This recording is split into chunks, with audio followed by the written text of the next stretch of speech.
Hi, I'm going to show you how to do a band sumo deadlift. Benefits of this exercise is we're going to work the glutes, we're going to open up the hips, we're going to work the back, and almost going to work the whole body in terms of muscle, because everything's going to be involved in keeping tension and keeping you nice and straight, especially your core. For this exercise, all you need is a band. If you've got a few of them, you can then add resistance and make it harder and harder. To set up for this exercise, we're going to get the band around the outside of the feet. We're going to step those feet out wide until there's a stretch in the band. The toes are turned out.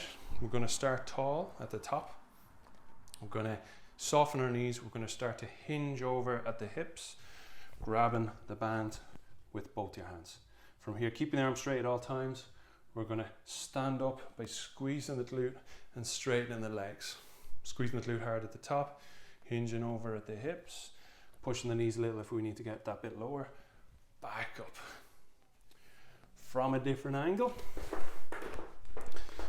from the side. So we've got the band set up, a little bit of stretch in it, toes turned out, knees turned out as well. We're going to soften the knees, we're going to hinge at the hips, we're going to push our knees if we need to get our hands around the band. And from here, keeping the arms straight, standing up tall, shoulder blades together, hinging back over, standing up tall, sending the hips backwards, keeping the knees soft. If you want to increase resistance to this exercise, we can add more bands, or we can grab the two strands of the band as opposed to one. Standing tall at the top, hinging back over. Some tips to help with this exercise will be to keep the back straight. So from the hip to the head, keep that straight as you do the movement.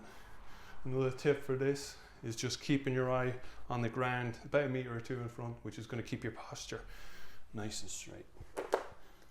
Common mistakes with this exercise is bending the arms as you're doing it. So you don't want to bend the arms. You want to keep them nice and straight the whole time. Another mistake with this would be rounding the back, in particular the upper back, as you pull. So you don't want to be doing that. You want to keep those shoulder blades together, which is going to help. The core is going to do this as well. Standing up tall, back down. And that's a band sumo deadlift.